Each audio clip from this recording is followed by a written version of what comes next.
Tonight on Reporting Scotland. An enthusiastic welcome at Ibrox as Steven Gerrard is appointed Rangers manager on a 4-year deal. When the call came off Liverpool with the opportunity to speak to Rangers, it was a no-brainer for me.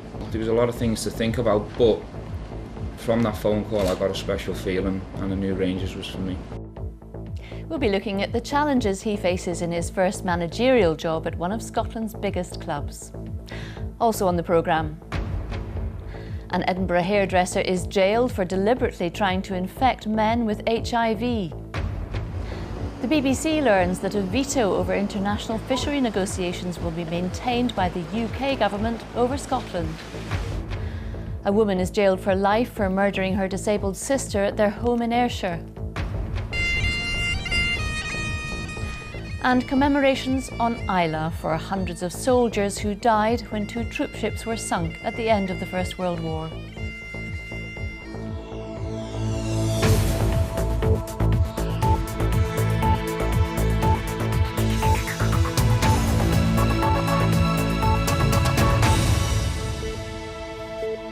Good evening. Steven Gerrard has been appointed as the new manager of Rangers on a 4-year deal. The former Liverpool midfielder, who's currently a youth coach at Anfield, will take up the job at Ibrox in the summer. He replaces Graham Murty, who was sacked earlier this week. He had his first taste of the enormity of the job this afternoon, saying he was honoured to be asked, accepting was a no-brainer.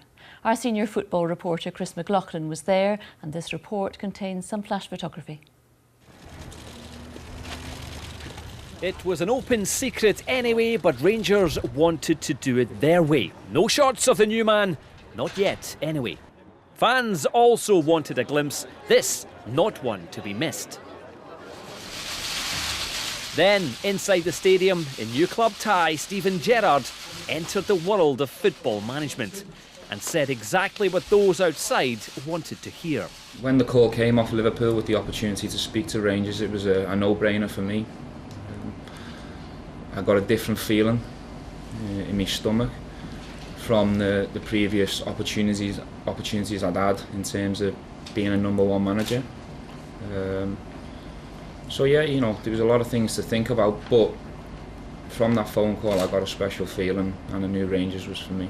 I was very, very happy that to get someone of Steven's ability, character, which I think is very, very important, that outweighed in fact the inexperience. In fact, in this specific instance, I don't think that inexperience will necessarily work against him. I think it can be a plus in this case. This is the reality though. He faces a rampant Celtic pretty much out of sight. And as Gerrard was chatting at Ibrox, his old boss had this to say.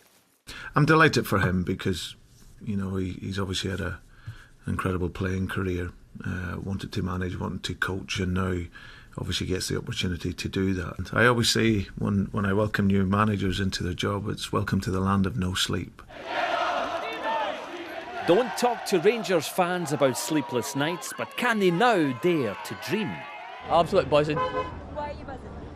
Because I think that's what we need to turn the club back round and get us back to where we're meant to be. Steven Gerrard will bring passion, fight and a physical presence to Rangers, and that's what we're not getting at this moment in time. A big move, a bold move, maybe even a gamble. The Gerrard era at Ibrox begins. And Chris is outside Ibrox for us this evening. Chris, what now? Well, there's so much interest around this story, Sally, so much intrigue as well. We heard from Brendan Rodgers there, who was in charge of Steven Gerrard at Anfield for 3 years. It's going to be fascinating to watch that head-to-head next season. There's little doubt that Rangers have appointed one of the biggest names in British football, but he has some pretty big challenges ahead too. David Curry takes a look at just what kind of job he has on his hands. European Cup winner, captain of his national team, Liverpool legend. Now he's Rangers manager, but Steven Gerrard is also a rookie manager. But I admire his courage to do that huge challenge, to go to Rangers. One is, of course, one of the 2 more important teams in Scotland. But make that a step, I think, means make a good signal for the young managers. Oh, it's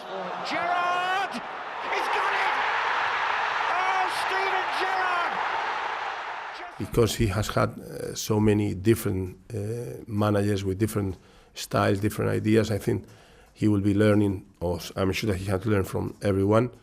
Gerrard takes the job against a backdrop of ongoing financial uncertainty at Ibrox and continuing losses. I don't think he would have seen this as an ideal situation, an ideal job to take on, unless he knows he's going to have some finance. So we haven't found out what it is yet, but I'm pretty sure there is going to be some money for him. Rangers' arch-rivals Celtic have now won 7 league titles in a row. Ending their dominance is in Gerrard's job description. I think, especially in this case with him being a rookie manager, I think the supporters, they will give him his backing, as they do with all the managers that come to the club. But he needs time, and as I said, it probably won't happen this year. It might not happen next year, but he needs time to build a squad that's going to be good enough and capable of challenging Celtic. Just over 3 decades ago, another rookie manager arrived at Ibrox. He too was a European Cup winner, a national team captain and a Liverpool legend. Graham Souness won the league title in his first season. Some Rangers fans will expect Gerrard to do likewise, but they'll all hope he does. Now, his assistant here at Ibrox will be the former Scotland international midfield Gary McAllister. The job for the pair is clear, if not simple. Claw back some ground on Celtic, provide the fans of this club with some hope. Rangers have a massive name, but he has a massive job on his hands. Sally. Chris, thanks for that.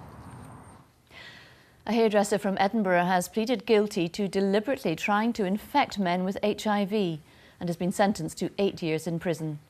Darryl Rowe admitted having sex with 4 men in 2015, shortly after being diagnosed with the virus. One of them went on to contract HIV. Last month, he was jailed for life for trying to infect 10 men in England. Lisa Summers reports. I'm vegan. I'm very passionate about treating my body well. Darryl Rowe talking about the virtues of healthy living on his YouTube channel.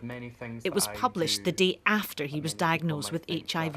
That's weird, that's not right. Rowe immediately set out on a deliberate campaign to infect men with the virus. He brought men back to his flat in Edinburgh, had sex with them, failing to tell them he had HIV. One went on to contract the virus. Last year, Rowe went on trial in Brighton. He targeted men after moving there from Edinburgh. He met them online and pressurised them into having unprotected sex. Afterwards, he taunted his victims by sending them mocking texts. He was given a life sentence last month. One of his victims spoke to the BBC. When I first found out, I was in a very dark place. I tried to commit suicide. The thing is, the reason why I had a really hard time dealing with this is that both my biological parents died of AIDS. Rowe continued to deny he had HIV, even when interviewed by the police. Do you have HIV? No. He said he believed he'd been cured of the disease through drinking his own urine. The level of criminality displayed by Darryl Rowe has been sinister and calculating. The mental anguish and torture that he must have put his victims through doing what he has done, I can't begin to describe. Officers say it's possible Rowe targeted other men and that more victims could still come forward. Lady Scott said that Rowe had acted with utter callousness. She said it had been traumatic for his victim who'd contracted HIV. Rowe sat impassively in the dock as she sentenced him to 8 years in prison. It will run concurrently with his life sentence in England. Lisa Summers reporting Scotland, Edinburgh. The UK government would retain a veto over Scotland in international fisheries negotiations, according to a draft white paper seen by BBC Scotland. It sets out a framework for quota talks where devolved institutions would only be consulted on the UK government's negotiating position. Our environment correspondent Kevin Keane has this exclusive report. Bobbing along, a metaphor for the talks between the two governments which come and go without agreement. They're tied up over the 24 powers the UK government wants to temporarily hold on to and the future basis for any framework involving the devolved administrations. And this draft white paper fuels the accusation of a Brexit power grab. It says fisheries would be negotiated by the UK government with a UK delegation, including Scottish ministers. It says it would seek a consensus for the negotiating position, but if an agreement can't be reached with the devolved administrations, then the UK minister would have the ultimate say, and that effectively is a veto. It's about geography. The SNP says that's the definition of a power grab. Our fishermen are going to be bitterly disappointed at what's in this white paper. They were promised we'd get our fishing opportunities back. We're now seeing the UK government wants to take them away and use them as something they're going to trade with other nations as part of Brexit. Not acceptable. It's not a power grab, pure and simple. In fact, if you want to talk about power grabs, what we're actually doing is grabbing those powers from Brussels, from the EU, in order to take control of our own waters as an independent coastal state. The white paper is a draft and includes technical definitions, most of which are no surprise. Crackdowns on discarding dead fish and a commitment to be guided by the science on what can be caught. This is more about the politics than the fishing, but industry leaders say it's still important. It's not an arm wrestle about whose fire engine is the reddest or whose industry is the biggest. It's the most appropriate, sensible, sober system for setting priorities that we insist happens. And if it needs to be codified in a memorandum of understanding, then so be it. DEFRA says it doesn't comment on leaks and that its white paper will be published in due course. But with the draft document now out there, that ship has now sailed. Kevin Keane reporting, Scotland, Peterhead. 2 First World War troopship disasters have been commemorated on the island of Islay. Princess Anne took part in events to mark the centenary of the SS Tuscania and HMS Otranto being sunk in 1918. From Islay, here's our correspondent Glenn Campbell. As Islay remembered the twin tragedies of 1918 at the American monument on the island, 3 warships from Britain, Germany and the US patrolled its coast. Their naval tribute completed with a wreath laying at sea. When the Otranto went down off Islay's west coast, 500 men were thrown into the cold, heaving Atlantic in near hurricane conditions. The ship was badly damaged in a collision and torn to pieces on a reef. It was every man for himself, but they hardly stood a chance. Only 21 made it ashore alive. John Roberts' father was among the lucky few, despite not being able to swim. He had his life vest on and ended up on the cliff over here. On shore, the McPhee family saw the disaster unfold and rushed to help. It was said that they went into the water 7 times and each time pulled out a man. And one of those men pulled to safety was 17-year-old Private David Roberts. 100 years on, his son has come to thank the family of his father's rescuer, fulfilling a long-held wish. This would be my last chance. I'm 88. Going on 89, so I had to make it right now. Well, it's a great honour to think that because of their acts and how courageous they were, that there are people alive today that wouldn't be had they not done the things they did. The sinking of the Otranto tested the people of this island to their limits, but they weren't without experience, because just 8 months before, another troopship carrying American soldiers across the Atlantic to the war, the SS Tuscania, was torpedoed off Islay with the loss of 200 lives. Islay buried hundreds of men, American soldiers and British crew. All the victims were remembered in a ceremony attended by the Princess Royal and the US Ambassador. Tributes were also paid to the islanders, who found the courage and compassion to cope when mass casualties swept their shores.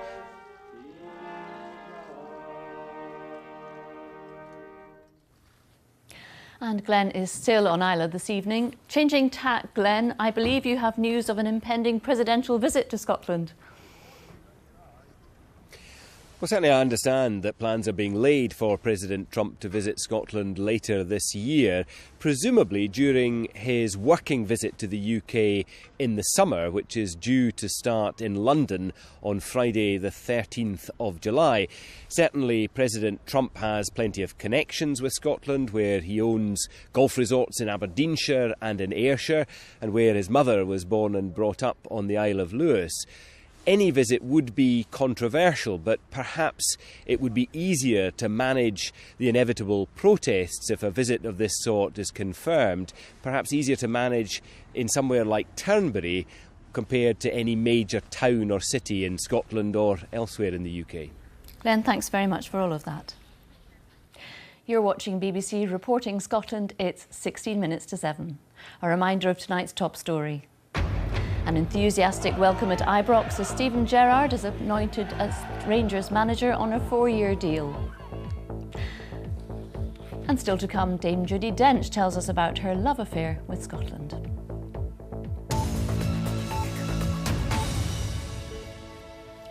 A 40-year-old woman has been convicted of murdering her sister, whose decomposed body was found at a house in South Ayrshire. A jury at the High Court in Glasgow found Lynette Greenup guilty of assaulting and killing her older sister Sharon Greenup at a house they shared in Troon. A murder charge against the dead woman's daughter, 20-year-old Shayla Greenup, was found not proven. This report from our correspondent, David Henderson. Her home by her own sister. Guilty of murder, 40-year-old Lynette Greenup, and cleared of murder by the jury, the dead woman's daughter, Shayla. They'd lived together in this house in Ayrshire. Sharon was housebound after a serious spinal injury, so she relied on her family for care and support. But what she got instead was neglect and violence. Shayla lived with her mother, and then Lynette moved in with them. During the trial, witnesses described Lynette as aggressive and troublesome, and the court heard the pair became cruel and uncaring towards Sharon. The mum, who was described in court as a friendly woman, became frightened and isolated in her own home. Shayla was once heard telling Sharon, "I wish you were dead. Then we would not have to suffer all that comes with you." Sharon's body was found by police after a neighbour reported what he called the smell of death. Lynette Greenup seemed unconcerned. "She's not dead," she told detectives. "She's just sleeping." But Sharon had died weeks before, and scented candles were being used to hide the smell. The trial was shown this footage of Lynette buying fly spray in a local shop. She seemed to be joking and laughing, but the court heard her sister had died in extreme pain, with multiple injuries and 19 broken ribs. Lynette and Shayla Greenup never told the police or this court why they did what they did, why Shayla never called the police or a doctor after her mother's death, why Lynette made it so difficult for professional carers to look after Sharon, why Lynette ultimately killed her own sister. The trial judge, Lady Carmichael, said Sharon Greenup died after what must have been weeks of pain and fear, and she jailed Lynette Greenup for life. She'll serve at least 23 years behind bars. Shayla Greenup walked free from court after the jury said her murder charge was not proven. David Henderson, Reporting Scotland. Most of the remaining shop floor workers at the 2 Bifab fabrication yards in Fife have been given redundancy notices, according to the unions. The blow comes just 3 weeks after the announcement of a takeover by a larger Canadian engineering firm, which was brokered by the Scottish Government. Well, our business and economy editor, Douglas Fraser, has the latest and joins me now. Douglas, what's gone wrong? Less than a month ago, things looked very different. Well, it was clear at the time that the Canadian takeover was announced. It was not a solution, but a first step towards a sustainable future, and a difficult path to tread to get there. The contract to build platforms for offshore wind turbines, it was coming to an end. Hundreds of contract workers were leaving, and there was nothing in the order book for much of this year. Now, what the new ownership offered was a way to keep the yards going financially and to bid for more orders, again in offshore wind power, which could bring work back later this year at the earliest. This is nothing new to fabrication yards doing this, big boosts to workforce and then cutting right back. What surprised unions today was that the core shop floor workforce of 43 in the two Fife yards is not being kept on as they'd expected for care and maintenance, but only about 10 of them, and that's already the case for the Arnish yard near Stornoway. GMB and Unite unions, they're taking their concerns to the Scottish Government, which has not only successfully brokered this deal last month, but is also a minority shareholder. So they're kind of the bosses as well. Douglas, as ever, thank you. A Sikh man from Dumbarton is facing charges of murder and criminal conspiracy in connection with the death of a nationalist Hindu leader in India. 31-year-old Jagtar Singh Johal was arrested in Punjab 6 months ago. His family say he is innocent and claim he's been tortured while in custody. The Indian authorities deny that's the case. Katie Hunter reports. Chained to a police officer, surrounded by armed guards. While Jagtar Singh Johal appeared in court in India, his supporters were protesting outside the UN in Geneva. The 31-year-old from Dumbarton and 10 others are facing charges including murder and criminal conspiracy. It has taken the Indian authorities 180 days to actually charge him, given on the 7th of November the Chief Minister of Punjab had stated that he had all the evidence against my brother. And also, a point everyone needs to realise is this: Jagtar was physically tortured from the 4th of November to the 7th of November. The Indian authorities deny that claim. The prosecution's charging Jagtar Singh Johal and his co-accused in connection with the murder of a Hindu nationalist leader last October. Everyone thinks that there is not sufficient evidence, but for the courts and lawyers, prosecutors or defense lawyers, are they able to understand that so and so evidences are more than sufficient? I've just seen the charge sheet. The charge sheet is not one sheet. It's like that thick. Jagtar's family and supporters say he's innocent. They were in Geneva urging UN human rights officials to intervene. His local MP is worried about what happens next. The Indian state authorities have clearly participated in undermining any idea of an open and fair trial, and it really is now up to the Indian judicial system in the Republic of India to step up to the plate and to assure both Jagtar's family and his parliamentarian, that's me, that they are capable of delivering an open and fair trial. The Indian authorities say due process has been followed. The case is expected to come back to court on the 22nd of May. Katie Hunter, reporting Scotland. Dame Judi Dench has made no secret of her passion for Scotland. Like Queen Victoria, whom she's played several times on film, she's a regular visitor here. And she's back tonight for a sell-out show at the Boswell Book Festival, which takes place in the grounds of Dumfries House. Our arts correspondent Pauline McLean is there too and joins us now. Good evening, Pauline. Good evening. Yes, the festival, now in its 8th year, is believed to be the only one in the world devoted to biography and memoir. It's named after James Boswell, who grew up just down the road from here. And tonight's event, a sell-out event, so successful they've already added a second event tomorrow morning to accommodate the number of people who want to come along to hear from Dame Judi Dench. I caught up with her earlier today and I asked her first of all why she wanted to appear at this particular festival. Because the Prince of Wales asked me to come. He said to me one day, will you come? I said, yeah, I'll come. And that's it, that's why we're here. But someone who shared your passion for Scotland was Queen Victoria, and you've memorably played her twice. And we were in Glen Affric for Victoria and Abdul. And there was a scene on the loch where Abdul and I were in a boat together. I had to say, isn't it beautiful? But the scene kind of went, isn't it beautiful? Isn't it beautiful? Yes, he said it. I mean, we were bitten alive. It feels like things are changing. It feels like in the last few years, things are changing. People are maybe speaking out more about making sure that women are represented on both sides of the camera. Yes. Do you think it is, I mean, you have a daughter who's an actress as well. It's something that will interest you that has changed. Do you think it is changing? Is it changing fast? I think they're being more recognised, and I think in a way there is an evening out now, and hopefully fairer deals. Hope so. I mean, do you think Don't say the word. Don't say the word. I'm not going to say. I wouldn't dare say the word to you about retiring. Do you ever feel the need to step back, or are you always tempted if someone comes along with a good role? Well, I'm also flattered. Always very, very flattered to be asked, because I can see and don't trip over the furniture. And as long as I'm asked, then I find it very difficult to say no. Now, holiday weekend for many. What's the weather going to be like? Christopher's here to tell us. Doesn't look too bad at all, Sally. Thanks very much indeed. Hello there. We start with a beautiful picture from one of our weather watchers, Mimi in Maud. But for many of us, it wasn't blue skies, it was grey skies today. And we hold on to a fair amount of cloud through the course of this evening.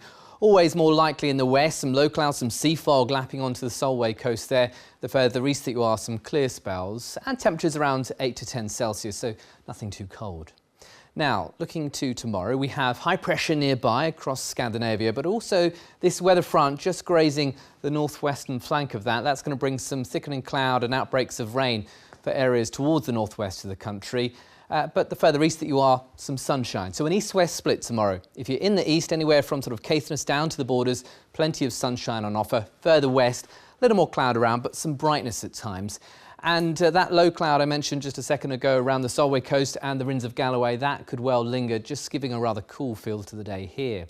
So by mid-afternoon, western Scotland, 14 to 16 Celsius. In the east, where we're more likely to have that prolonged sunshine, 17 to 18 Celsius, but a few spots across inland Aberdeenshire, maybe 20. There's that weather front bringing outbreaks of rain in towards the Western Isles and perhaps just affecting Shetland later on. But Caithness and Orkney, plenty of sunshine in the forecast for you. So if we are thinking about hill walking and climbing tomorrow, well, across Western Ranges, pretty cloudy, some spots of light rain or drizzle over the hills at times.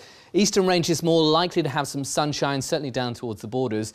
Windy across the board from the southwest. These are steady speeds, but at times gusting up to around 50 miles an hour.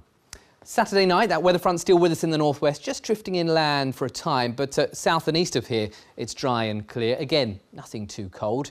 And then we're into Sunday. Once again, a lot of dry weather around. There's that weather front still with us across parts of the northwest, bringing outbreaks of rain for the Western Isles and latterly the Northern Isles. But most of the mainland dry and bright, and probably more in the way of sunshine for central and southwestern Scotland. And temperatures responding really quite pleasant, up to around 19 degrees, maybe even 20 for Edinburgh. And then Bank Holiday Monday. High pressure once again in charge. A subtle shift in its position, though, means a southeasterly breeze. So North Sea coast on Monday will be feeling just that bit cooler. You can see there in Aberdeen, 12 degrees. But some sunshine elsewhere, bit of cloud at times, and perhaps 18 to 20 Celsius this time for Glasgow. In the northwest, once again, some patchy rain at times. That's the forecast for now. Thank you very much, Christopher. That's it. I'll be back with the headlines at 8 and the late bulletin after the 10 o'clock news. Have a good evening.